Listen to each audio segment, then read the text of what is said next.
ఎప్పుడు కూడా అభివృద్ధి జరిగితే అభివృద్ధి వల్ల సంపద వస్తుంది, సంపద వల్ల గవర్నమెంట్కి ఆదాయం వస్తుంది.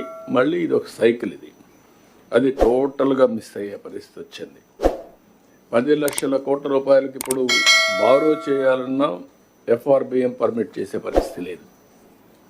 ఇంకొక పక్కన మీరు ఒకసారి చూస్తే భవిష్యత్తును కూడా అన్ని డిపార్ట్మెంట్లు అప్పులు తీసుకొచ్చారు. అవన్నీ ఒక పక్క అయితే 14th finance commission, 15th finance commission 2 కమిషన్లు వచ్చాయి బైఫర్కేషన్ అయిన తర్వాత. 14th ఫైనాన్స్ కమిషన్ 14 నుంచి అమలులోకి వచ్చింది, 14-15 నుంచి ఆ ప్రాంతంలో. ఆ తర్వాత 15th కమిషన్ ఫైనాన్స్ కమిషన్ వచ్చింది. ఇంత తెలివి కూడా విచిత్రమైన తెలివి వీళ్ళకు.